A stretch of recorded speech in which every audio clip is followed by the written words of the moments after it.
মেহুল বলে ওঠে, তুমি আমায় মারলে? এই প্রথম তুমি আমার গায়ে হাত তুললে। আর কি বললে তোমার ছেলে? রায়ানকে আমার কেউ নয়? আকাশ রাগী গলায় বলে, না, কেউ নয়। যদি তুমি রায়ানকে নিজের ছেলে ভাবতে তাহলে ওর গায়ে হাত তুলতে না। আসলে সবাই ঠিক বলে, সৎ মা কখনো আপন হয় না, সৎই হয়। তুমি সেটা প্রমাণ করে দিলে। তোমাকে বিয়ে করে আমার ভুল হয়েছে। সৎ মা কখনো আসল মায়ের জায়গা নিতে পারে না, সেটা আমার বোঝা উচিত ছিল। মেহুল নিজের চোখের জল মুছে বলে, তুমি ভুলে যেও না, আমি আসার আগে রায়ানের অবস্থা কত করুণ ছিল। তোমরা কেউ রায়ানকে ভালোবাসতে না, কারণ তোমরা ভাবতে রায়ান অন্তরা এবং ওর বয়ফ্রেন্ডের ছেলে। আমি সেই ছিলাম যে এসে রায়ানকে নিজের সন্তানের মতো ভালোবাসা দিয়েছি, আর কত কি করেছি ওর জন্য।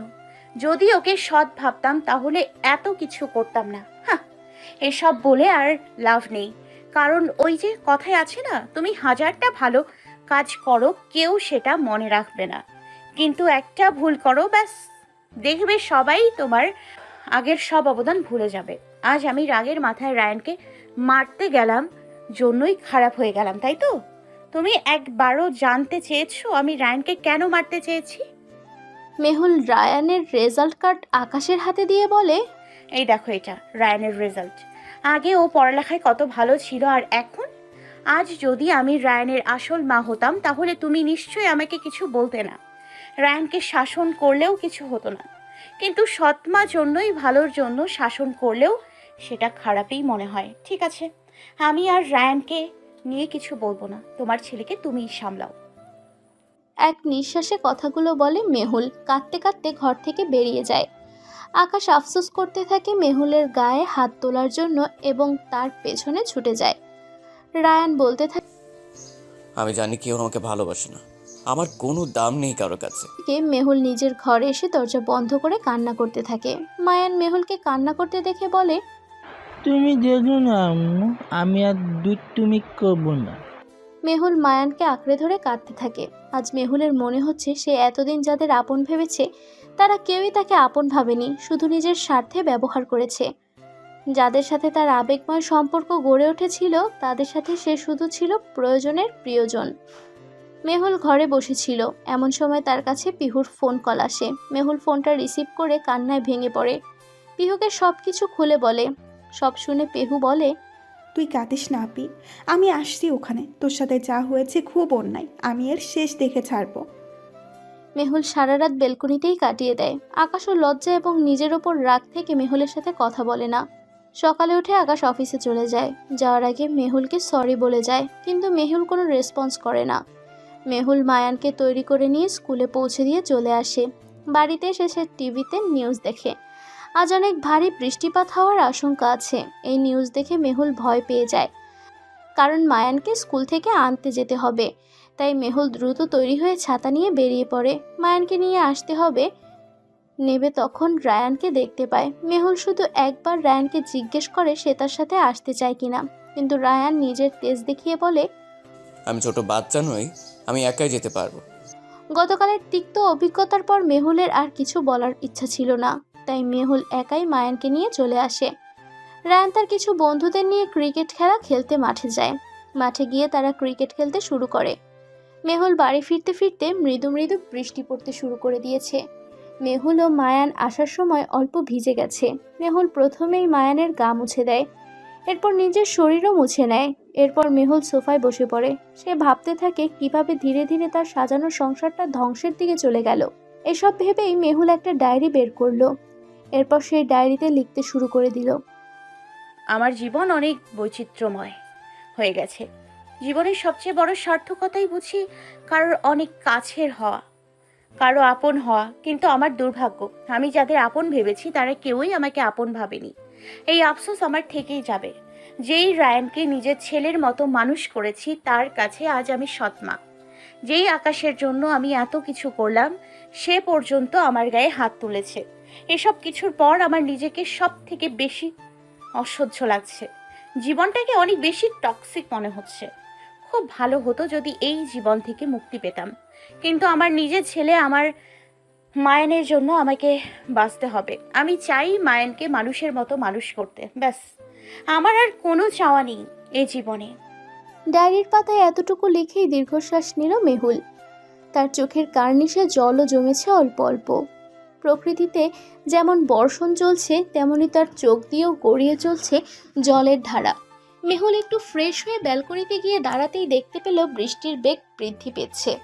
মেহুলের এবার একটু টেনশন হয়। সে রায়ানের কথা ভাবে। এখনো রায়ান বাড়ি ফেরেনি।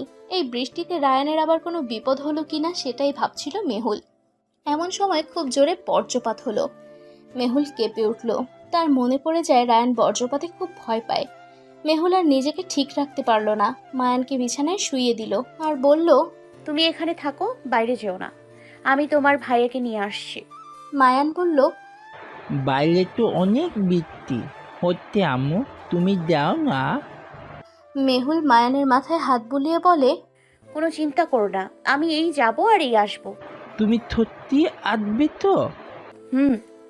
বলে মেহুল মায়ানকে ঘরে রেখে চলে যাওয়ার আগে তাদের পাশের বাড়ির আনোয়ার বেগমকে একটু মায়ানের পাশে থাকতে বলে। আনোয়ারা বেগম মায়ানকে নিজের নাতির মতোই দেখে। তার 2 ছেলেই বিদেশে থাকে। দেশে নিজের স্বামীর সাথে একাই থাকেন তিনি।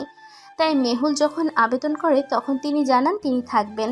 আনোয়ারা বেগমকে মায়ানের পাশে রেখে মেহুল রওনা দেয় রায়ানকে খুঁজতে। কিছু দূর আসার পর মেহুল দেখতে পায় রায়ান রাস্তা দিয়ে ছুটে ছুটে আসছে। খুব বজ্রপাত হচ্ছে, তাই হয়তো রায়ান ভয় পাচ্ছে। মেহুল একটু জোরে চিৎকার করে বলে, রায়ান, ধীরে আসো। কিন্তু রায়ান দ্রুত আসার চেষ্টা করে। অতর্কিতে রাস্তা পার হতে ধরে রায়ান। এমন সময় একটি গাড়ি সেদিকেই আসতে থাকে। মেহুলের নজর যায় সেদিকে। মেহুল রায়ানকে সরে যেতে বলে, কিন্তু রায়ান জোরে ছুটে আসছিল। মেহুল কোনো উপায় না পেয়ে দ্রুত ছুটে যায়। রায়ানকে ধাক্কা দিয়ে দূরে সরিয়ে দেয়, কিন্তু নিজে গাড়ির সাথে ধাক্কা খায়। মুহূর্তেই মেহুলের রক্ত দেহ রাস্তার মধ্যে ছিটকে পড়ে। রায়ান এটা দেখে চিৎকার করে বলে ওঠে, নতুন মা। মেহুলের শ্বাস দ্রুত পড়ছিল। রায়ান মেহুলের কাছে এসে বলে, তুমি কেন আমাকে বাঁচানোর জন্য এত বড় রিস্ক নিলে নতুন মা? আমি তোমাকে কত ভুল বুঝেছি, কত অপমান করেছি, আর তুমি তুমি চিন্তা করো না, আমি তোমার কিছু হতে দেব না। মেহুল রায়ানের হাত ধরে বলে, আমার কাছে আর বেশি সময় নেই রায়ান। আমি তোমাকে সব সময় নিজের ছেলেই ভেবেছি। তোমাকে শুধু একটাই অনুরোধ করব, আমার মায়ানকে, মানে তোমার ভাইকে দেখে রেখো। ওর কোনো অযত্ন হতে দিও না। রায়ান কান্না করতে করতে বলে, না, তোমার কিছু হবে না। রায়ান পাগলের মতো এদিক ওদিক ছুটতে থাকে। কিন্তু বৃষ্টির দিন হয় রাস্তায় প্রায় ফাঁকা। মেহুলকে যেই গাড়িটা ধাক্কা দিয়েছে সেটাও পালিয়ে গেছে। রায়ান অনেক কষ্টে 2-3 জন মানুষকে খুঁজে নিয়ে আসে, কিন্তু তৎক্ষণে অনেক দেরি হয়ে গেছে। মেহুল মারা গেছে। রায়ান মেহুলের কাছে এসে তাকে জড়িয়ে বলতে থাকে, কি হয়েছে তোমার নতুন মা? কথা বলো আমার সাথে, আমাকে শাসন করো, মারো, যাই করো না কেন। প্লিজ ফিরে আসো। আমি আর কখনো তোমার সাথে খারাপ ব্যবহার করব না। প্লিজ আমাকে এত বড় শাস্তি দিও না। রায়ান মেহুলের সাথে কাটানো তার সমস্ত মুহূর্ত মনে করতে থাকে। সেই প্রথম বিয়ের দিন মেহুল যখন রায়ানকে নিজের ছেলে করে আগলে নেয়, তখন থেকে রায়ানকে কত আদর ভালোবাসা দিয়েছে। রায়ানের প্রতি সব অবদান মনে করে আসলে একটা কথা ঠিক, দাঁত থাকতে কেউ দাঁতের মর্যাদা দেয় না, কিন্তু হারালে ঠিকই আফসোস করে। তাই এখন রায়ান কান্না করতে করতে বলে, নতুন মা, তুমি প্লিজ চোখ খোলো, তাকাও আমার দিকে। রায়ানের সাথে আসা লোকেরা এসে তাকে দূরে সরিয়ে নিয়ে যায়। মেহুলের পালস চেক করে আর নিঃশ্বাস পড়ছে না দেখে একজন বলে, ইনি তো মারা গেছে। কথাটা শুনে রায়ান শুদ্ধ হয়ে যায়। একজন তাকে বলে, ইনি কি তোমার মা? তোমার পরিবারের কারো নম্বর দাও, ইনি মারা গেছেন। তোমার পরিবারকে তো জানাতে হবে। রায়ান ভাবলেশহীনভাবে আকাশের নাম্বারটা বলে। তারপর মেহুলের নিথর দেহের দিকে তাকিয়ে বিড়বিড় করে বলে, তুমি আমার উপর অভিমান করে চলে গেলে নতুন মা। এই অপরাধ বোধ নিয়ে আমি সারা জীবন কিভাবে বাঁচবো? আমাকে তুমি অপরাধী বানিয়ে চলে গেলে। মেহুলের মৃত্যুর পর তার মৃতদেহ নিয়ে আসা হয়েছে বাড়িতে। আকাশ বাকরুদ্ধ হয়ে দাঁড়িয়ে আছে। মেহুলের মৃত্যুটা তাকে ভেতর থেকে একদম ভেঙে দিয়েছে। নিজের অপরাধ বোধও এখন তীক্ষ্ণ হয়ে উঠেছে। অন্যদিকে মায়ান নিজের মায়ের মৃতদেহ দেখে সম্পূর্ণ অবাক হয়ে গেছে। সে বুঝতেই পারছে না তার মায়ের কি হয়েছে। মেহুলের দেহটাই মেঝেতে রাখা হয়েছে। একটু পরে পিহু ও আশিক চলে আসে। মেহুলের মা বাবাও চলে এসেছে ইতিমধ্যেই। পিহু মেহুলের মৃতদেহ আঁকড়ে ধরে কাঁদতে থাকে। তারপর আকাশ ও রায়ানকে ভৎসনা করে বলে, তোমরা আমার বোনের মৃত্যুর জন্য দায়ী। তোমরা আমার বোনকে মৃত্যুর দিকে ঠেলে দিয়েছ। তোমাদের আমি কখনো ক্ষমা করব না। পিহু রায়ানের দিকে তাকিয়ে বলে, আমার আপি তোমাকে নিজের ছেলের মতো দেখতো, অথচ তুমি তাকে কত বেশি অপমান করেছো, যার কারণে আমার আপি কত কষ্টে ছিল। আর দেখো তোমাকে বাঁচাতে গিয়ে আমার আপি, তুমি খুব খারাপ একটা ছেলে, তোমার কখনো ভালো হবে না, মিলিয়ে নিও আমার কথা। পিহু মায়ানের কাছে গিয়ে তাকে কোলে তুলে নেয়। মায়ানের মাথায় হাত বুলিয়ে বলে, এই ছেলেটা শুধু তোমার জন্য আজ মা হারা হয়ে গেল। তুমি রায়ান, তুমি আর আপির খুনি। মায়ান বলে ওঠে, না, আমার রায়ান ভাইয়া অনেক ভালো। মায়ান দ্রুত রায়ানের কাছে চলে যায়। রায়ান মায়ানকে কোলে তুলে নেয়। আকাশ বলে, আমি বুঝতে পারছি পিউ, তোমার মানসিক অবস্থা এখন বেশি ভালো না, কিন্তু তুমি সবটা বোঝার চেষ্টা করো। পিহুর খুব রাগ হয়। সে বলে, আপনি তো একদমই কথা বলবেন না, শুধুমাত্র আপনার জন্য আমার আপি। আপনি খুব খারাপ মানুষ। আমি আজ আপনাদের সবার সাথে সম্পর্ক ছিন্ন করলাম, আর কখন আপনার মুখ দেখতে চাই না। মেহুলের দাফন কাজ সম্পন্ন হয়ে যায়। পিহু আশিকের সাথে মিলে তৎক্ষণাৎ সিলেট ফিরে যায়। সে সিদ্ধান্ত নিয়েছে আর কখনো এদের কারো মুখোমুখি হবে না। মায়ানকেও সাথে নিয়ে আসতে চেয়েছিল, কিন্তু মায়ান আসতে চায়নি, তাই আর জোর করেনি পিহু। সম্পর্কের সমীকরণ এক মুহূর্তেই বদলে গেল। জীবনের স্রোত কোন দিক থেকে নিয়ে যায় সবাইকে, এখন সেটাই দেখার। 20 বছর পর ঢাকা সিটি হসপিটালে চলছে বিরাট প্রস্তুতি। আজ বিদেশ থেকে একটি সফল অপারেশন করে ফিরছে ডক্টর রায়ান খান। বিদেশের কোনো ডাক্তারও যেটা করতে পারেনি, বাংলাদেশের একজন ডাক্তার সেটা করে দেখিয়েছে। একজন মৃত্যু পথযাত্রী রোগীকে সারিয়ে তুলেছে। এটা বাংলাদেশের কাছে একটা বিরাট গর্বের বিষয়। নিউরোলজি স্পেশালিটিস্ট রায়ান খানকে বরণ করার জন্য তাই হসপিটালের সবাই প্রস্তুতি নিচ্ছে। কয়েকজন ডাক্তার রায়ান খানের অনেক প্রশংসা করছে। মাত্র 31 বছর বয়সে তিনি যে এত সফলতা অর্জন করেছেন সেটাই অবিশ্বাস্য। কিছু মেডিকেল ছাত্রী একে অপরের সাথে এই বিষয় নিয়ে আলোচনা করছিল। একজন বলছিল, শুনেছি ডক্টর রায়ান খান যেমন গুণী, দেখতেও নাকি তেমনই হ্যান্ডসাম। একবার দেখলেই সবাই ফিদা হয়ে যাবে, অথচ তিনি এখনও অবিবাহিত। ইস, যদি ওনার স্ত্রী হতে পারি তাহলে ভাগ্যটাই বদলে যাবে। আরেকজন টিপ্পনি কেটে বলে, এইসব স্বপ্ন দেখা বন্ধ কর বোন, ওনার কাছে 2 টাকার পাত্তাও আমরা পাবো না। ওনার যিনি লাইফ পার্টনার হবে তাকে সব দিক দিয়ে পারফেক্ট হতে হবে। এমন মেয়েকেই শুধু রায়ান খানের পাশে মানাবে। এসব কথার মাঝেই সবাই ব্যস্ত হয়ে পড়ে, কারণ রায়ান খান চলে এসেছে।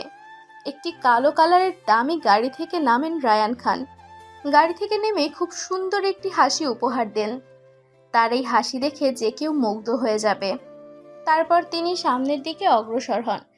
হাসপাতালের সবাই তাকে ফুল দিয়ে বরণ করে নেয়। রায়ানকে হাসপাতালের প্রধান ফুল দিয়ে বলে, we proud of you Ryan Khan. আপনি শুধু আমাদের এই হাসপাতাল না, আমাদের দেশের মুখও উজ্জ্বল করেছেন।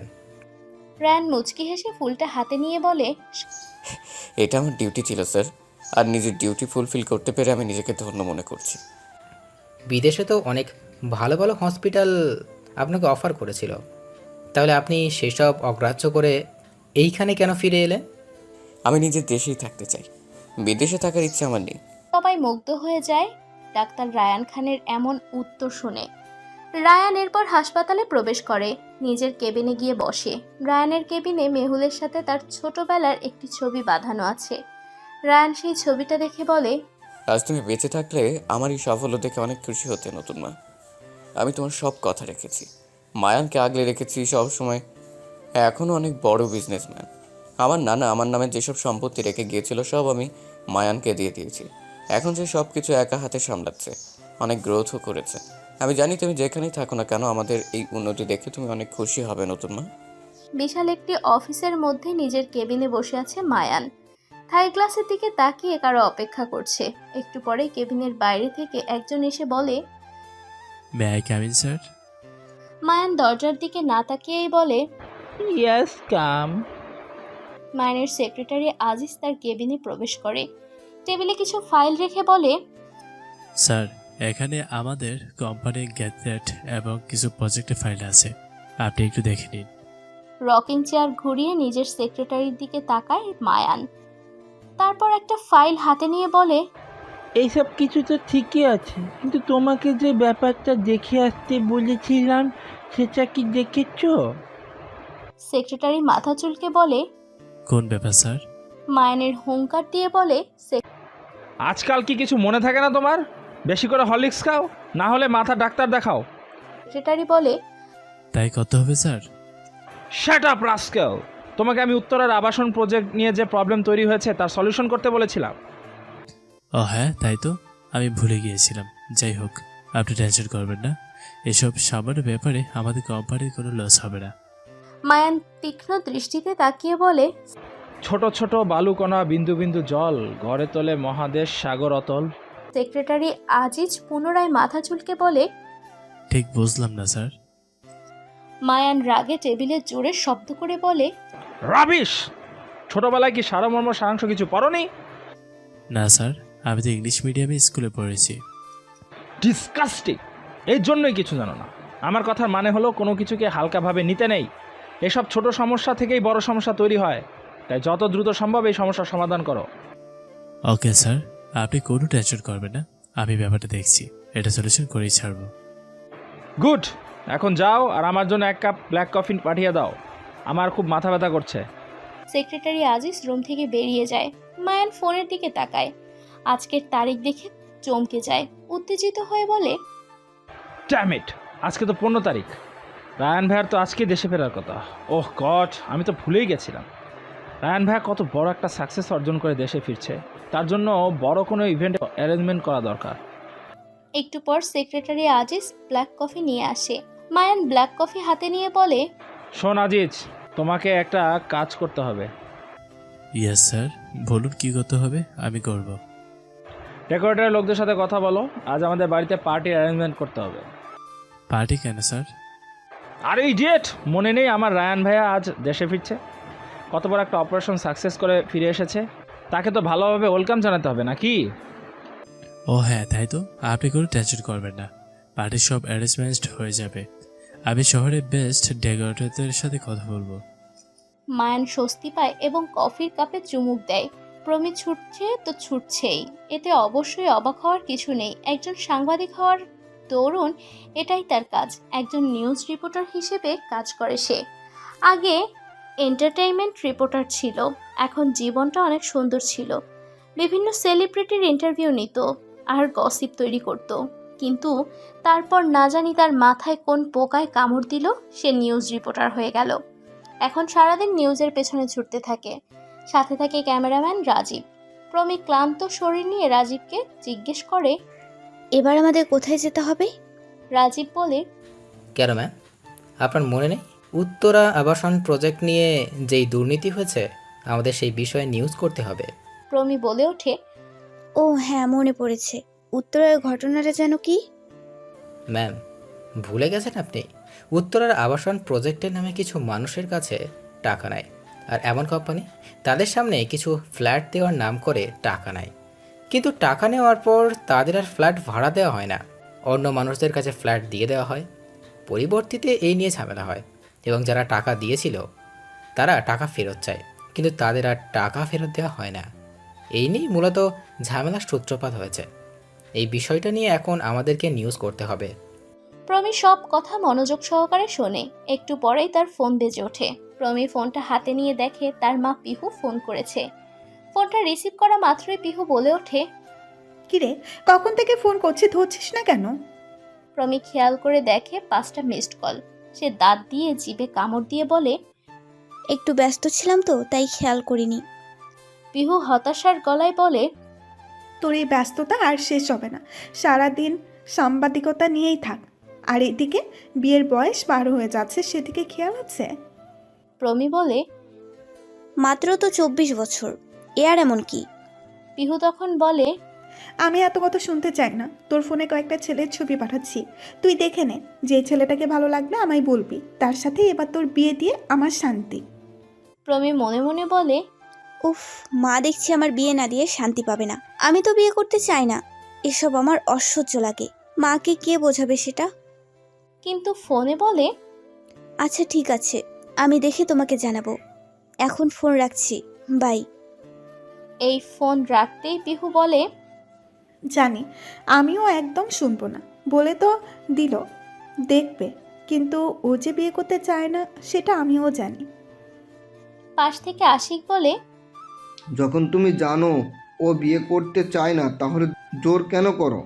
পিহু বলে, মেয়ে বড় হলে তাকে তো বিয়ে দিতেই হবে, তাছাড়া তুমি তোর ব্যাপারে সবই জানো।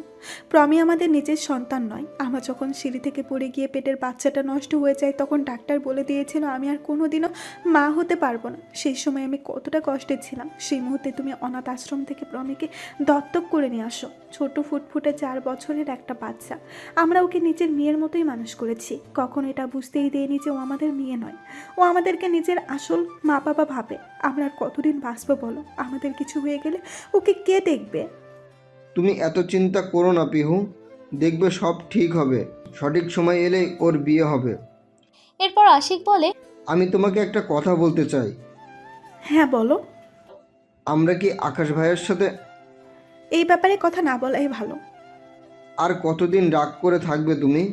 মেহুল ভাবি তো মারাই গেছে। তিনি বেঁচে থাকলে তোমার এই কাণ্ডে খুব কষ্ট পেতেন। আমাদের এভাবে কারোর সম্পর্ক নষ্ট করে কি লাভ হচ্ছে? আমি এত কিছু জানতে চাই না। ওরা আমার আপির খুনি, ওদের সাথে যোগাযোগ করার প্রশ্নই ওঠে না।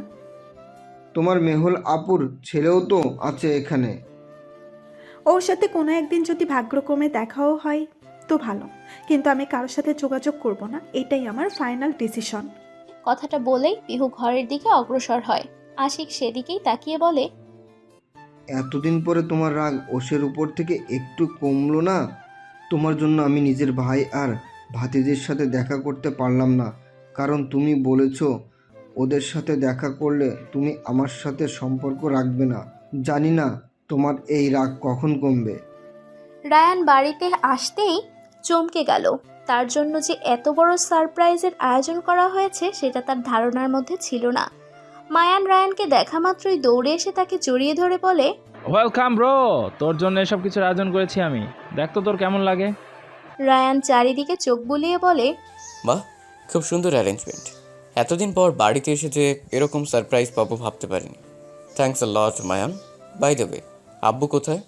মায়ান বলে, আব্বু তো ঘরে আছে, ওনার অবস্থা আগের থেকেও খারাপ হয়ে গেছে। সে অ্যাক্সিডেন্টের পর তো চলাফেরা করার ক্ষমতা হারিয়েছিলেন। এতদিন তবু হুইল চেয়ারে চলতে পারতেন, কিন্তু এখন হাঁটা চলা করার ক্ষমতা পর্যন্ত হারিয়ে ফেলেছেন। এত কিছু হয়ে গেল আর তুই আমাকে জানালি না কেন? জানিয়ে কোনো লাভ ছিল না ব্রো। ডক্টর বলে দিয়েছে তার অবস্থার উন্নতি আর সম্ভব নয়। তাছাড়া আব্বু নিষেধ করেছিলেন তোমাকে জানাতে তুমি বিদেশে এত বড় একটা অপারেশন করতে গেছো, আর তাই উনি চাননি তুমি ওনার কথা ভেবে দুশ্চিন্তা করো। ঠিক আছে, আমি যাই, আব্বুর সাথে দেখা করে আসি। রায়ান চলে যায়। মায়ান পার্টিতে আসা গেস্টদের সাথে কথা বলতে ব্যস্ত হয়ে পড়ে।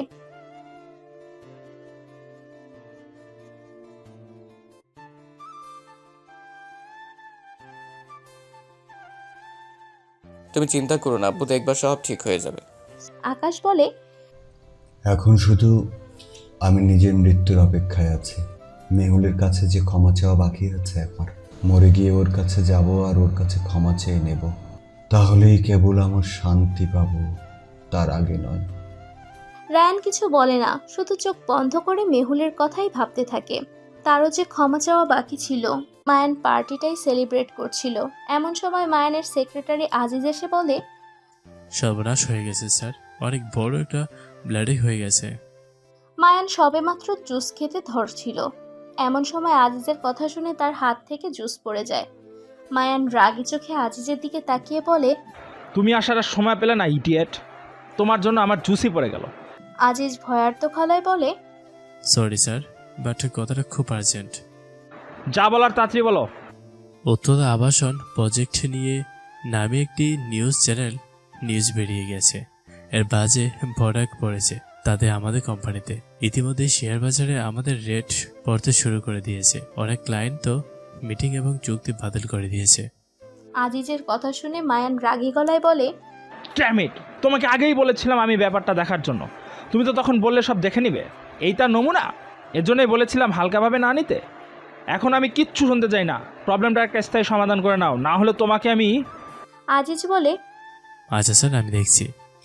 না থাক, তোমাকে আর কিচ্ছু করতে হবে না, আমিই কিছু করছি।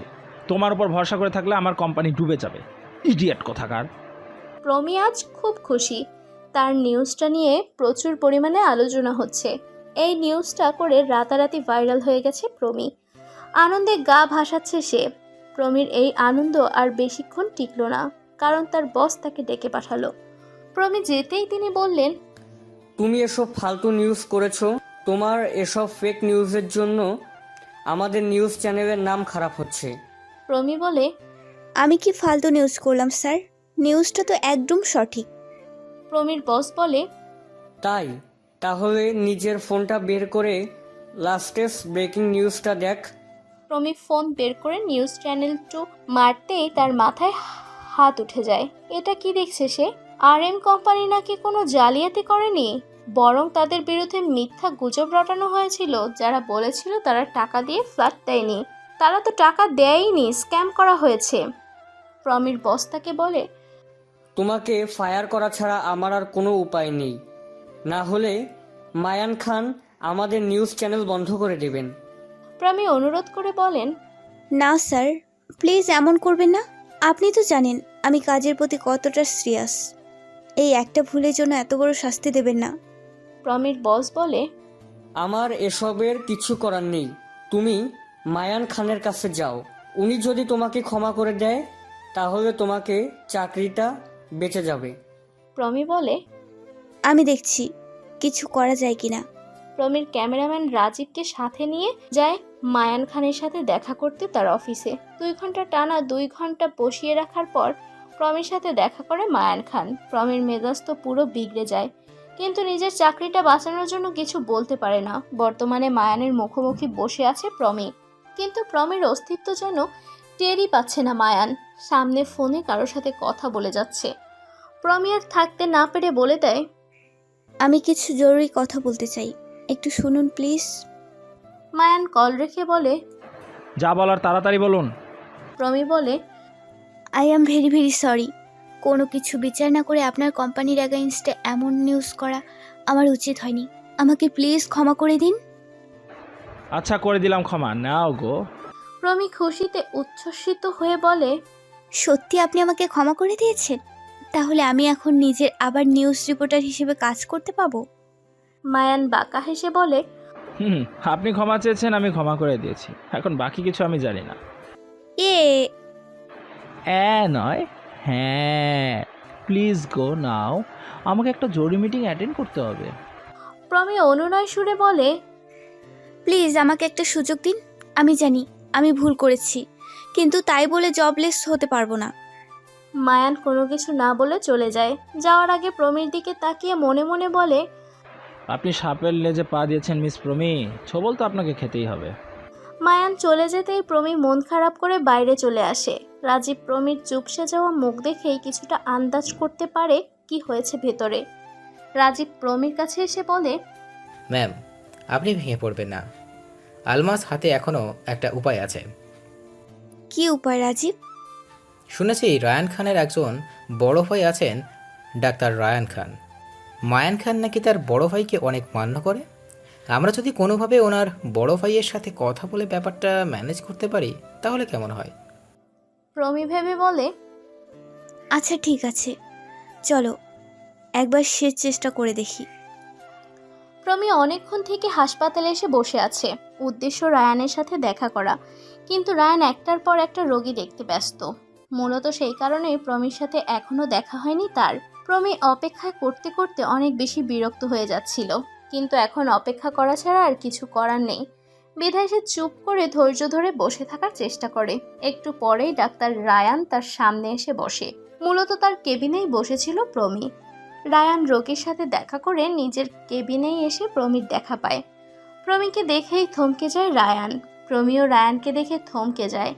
দুজনে একে অপরকে দেখে কিছু একটা ফিল করে। প্রমি মনে মনে বলে, ওয়াও, ডক্টরটা কি হ্যান্ডসাম। এদিকে রায়ানও নিজের চোখ সরাতে পারছে না প্রমির দিক থেকে। দুজনের মধ্যে যখন এরকম রোমাঞ্চকর পরিবেশ বজায় থাকে, তখনই রাজীব চলে আসে এই সুন্দর মুহূর্তে জল ঢেলে দেওয়ার জন্য। রাজীব এসেই প্রমিকে বলে, ম্যাডাম, আপনি ওনার সাথে কথা বলেছেন? প্রমির ধ্যান ভাঙলে সে রাজীবকে বলে, উনি এখনই এলেন, এখন কথা বলবো। রায়ান নিজের চেয়ারে বসে আলতো হেসে বলে, কি বলতে চান বলুন, আমি শুনছি।